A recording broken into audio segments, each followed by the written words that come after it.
And now with Michael's help, we continue the journey.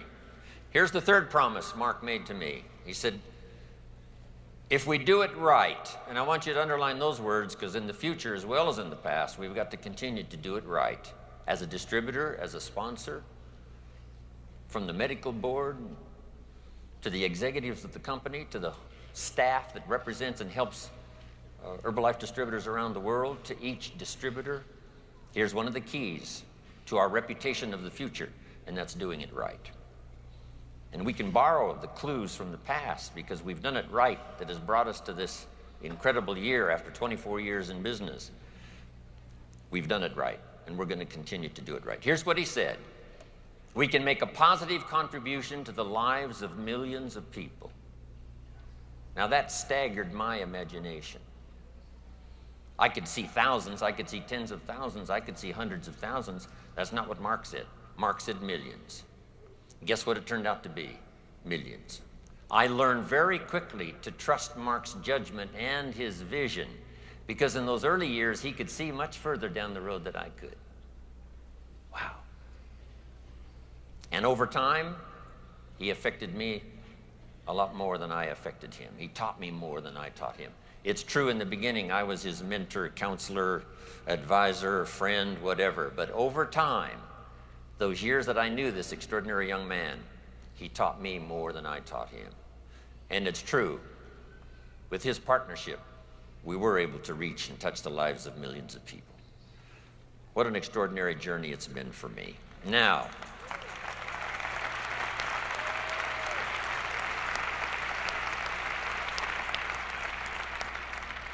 some good advice, here's the list. Fine-tune your listening skills. I know yesterday was challenging, the day before with our special group. It's all been challenging, right? To sort of shut out the world for a while and, you know, let everything have its place out there while we move in here and concentrate on what's being said, the testimonials and the advice and the teaching and the training and all of the stuff that you've had to absorb. But not only here, when you get back, fine-tune your listening skills so that you can listen to some of your own distributors who are ready to move up and maybe you've sort of missed it. And now if you go home and say, I'm going to listen better now than I've ever listened before and see if I can't find some more leadership to gather up, help build the organization that will bless everybody's fortune and future. Listen to the testimonials. Listen intently to every class that's being conducted, even if you've heard it 100 times. Listen intently one more time. You'll pick up something you've never picked up before. Here's the next one. Listen to your heart. Listen to yourself. Especially you that have been with Herbalife 5 years, 10 years, some of you 20, 24 years. Listen to your heart again about what you want to do further with Herbalife. You've come a long journey, but maybe there's some goals, there's some things that you'd like to do and like to accomplish that your heart now can tell you if you'll just take the time to do the listening. And that's my next point. Set some challenging goals.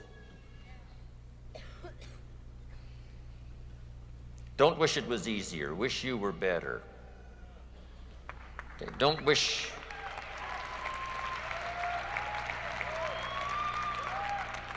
for less problems. Wish for more skills. Set some goals that'll make you stretch. Become more than you ever thought you could become. Not only business goals. I know some of you that are a get team, you're trying to get the millionaire team. Some of you that are a millionaire team, right?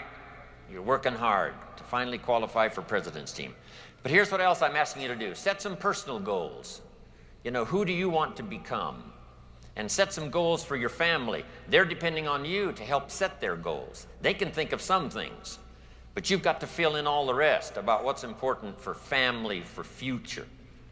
So take on that responsibility of setting family goals, personal goals. If you're married, it's goals for your marriage. If it's friendship, it's goals for your friendship. If it's financial security, it's goals for financial security. All the things you can think of, because here's what can happen with the Herbalife opportunity so ready to serve you. we can make all those dreams come true. If you'll step up, think of more things than you ever thought of before. Here's the deal. Reasons make the difference in how your life works out. When I first met my mentor, I'm 25 years old. He said, Mr. Rohn, I think you've got enough desire. I think you certainly have enough ambition. You're certainly willing enough. Probably what you need now is enough reasons to change your life. And if you have strong enough reasons, you'll get up a little earlier and stay up a little later. Listen a little more carefully if you have enough reasons. So I'm asking you, while you're here, spend some time on that. And especially when you get home, find some time to get away. You and your husband, you and your wife, get away, set those goals, get together with the family, set some more goals, get together with your organization when you get back, set those goals. If you haven't found 2 or 3 leaders to work with, go find them. Set the goals. I'm going to find 2 or 3 people to work with me, and we'll just blow this city wide open. We'll make this state, right, sit up and take notice of Herbalife.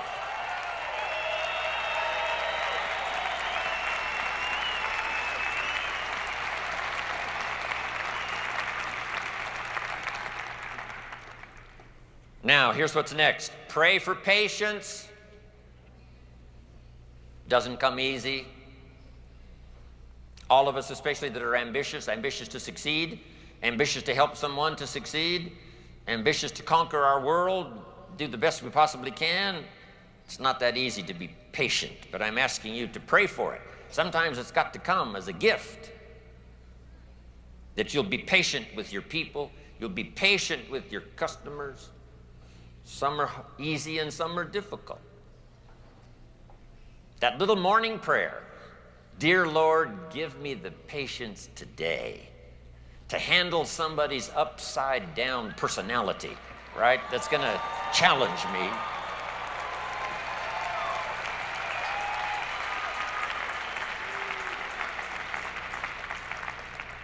I'm asking you to pray for a little patience with the company. You know, the transition has been long, 3+ years. And now, right, getting things meshed to work together, and it's coming together. Things are really happening now fairly swiftly.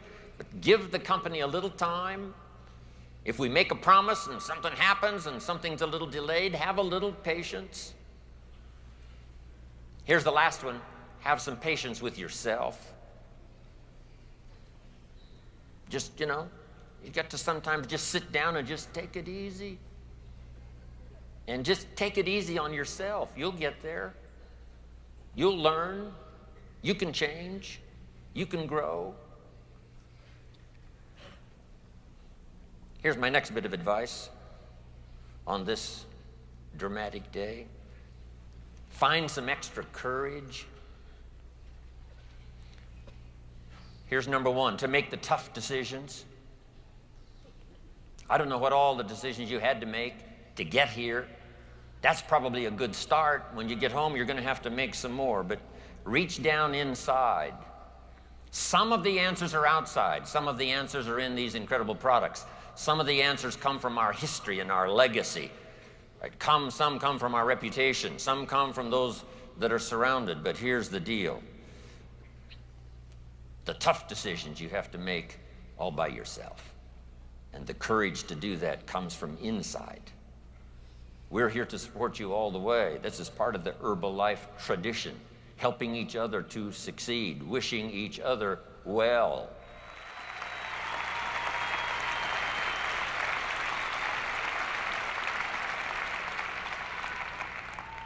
Here's another one now, public courage.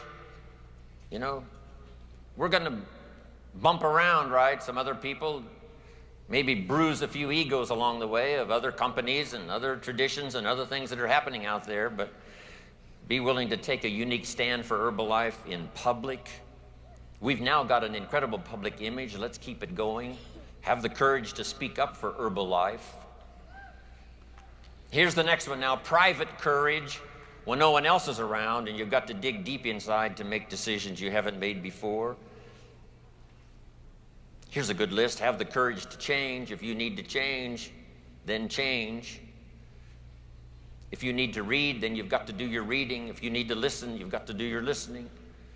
If you need to grow, then you've got to start growing. If you need to be a better example of the Herbalife success story, then just ask for strength and help and get on course and just go. Here's the next one, the courage to forgive. We've got egos and personalities, you know, plenty, especially gathering all of us here, 10,000 in Nashville. And sometimes we, you know, bump into each other. You got to learn to say, pardon me. All the things that keep us, you know, going down the same road here. You know, egos bump up against each other. Once in a while in the early days, some had such huge egos when we knew they were coming to town, we enlarged the doors so that they could get through the door with their egos. But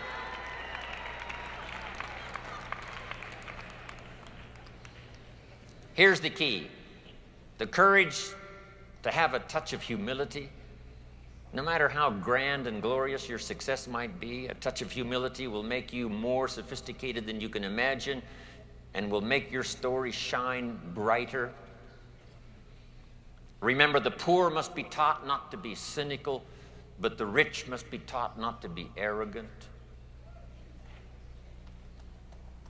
Here's the next one, the courage to compromise. When to make things work in your local community, your local organization, the STS, whatever it is, to compromise, give a little, someone else will give a little, you give a little, right? Not so demanding.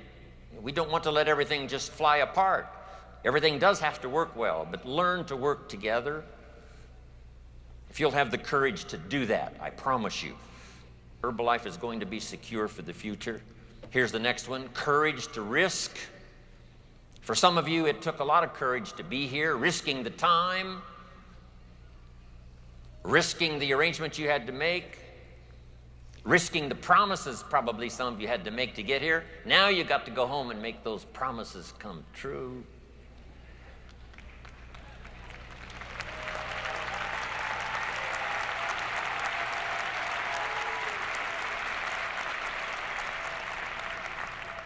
Have the courage to invest your time. We've got a limited supply. The courage to invest your emotion, your heart, your soul. The unique thing about Mark Hughes, his heart and spirit was right out there to be invested. So it got bruised and so it got misunderstood, but he was always willing to risk it, to risk taking the first step, to risk the first phrase, I love you, even though you weren't quite sure you were going to hear one back. You just risk it. Let it go. Next, the challenge for all of you here, since you have done extraordinary things to get here, now use all of that it took to get here to now become a leader. Your family needs an extraordinary leader. Your community needs an extraordinary leader. Your organization needs an unusual leader. To make all the promises that our marketing plan says and that our history says is possible, now comes the challenge of leadership to make sure that all of that happens. Here's the key now on leadership. Be willing to accept the opportunity and the responsibility. Become a leader to your customers. We've talked a lot about that yesterday. Helping customers through that early look at what we've got that could be the answer to their challenges. And sometimes it takes somebody to take them by the hand and say, hey, it's going to be okay. Let me show you. It's going to be okay. Let me show you. Become a leader and inspire your inner circle. Don't be the person who can inspire their organization but not their children. Help your organization set goals and help your children set goals. Help people make wise decisions about how to proceed and what to do with their time and their money. What to do with the opportunity so that it doesn't slip through their fingers and someday they'll regret that they let it get away. Next, I ask you to work on all of your skills and all of your gifts. It's been my challenge since coming from the farm country of Idaho. Working on my gifts, working on my skills so that they found a place for me. There's an ancient phrase that says this from the old prophet: if you work on your gifts, they will make room for you. If you work on your gifts, they'll make a place for you. You'll have a place to serve, a place to be effective, a place to have influence. If you work on your skills, work on your gifts. I've got to be one of the good examples. Look where my gifts have brought me. From the farm country of Idaho to Nashville, Tennessee. Wow.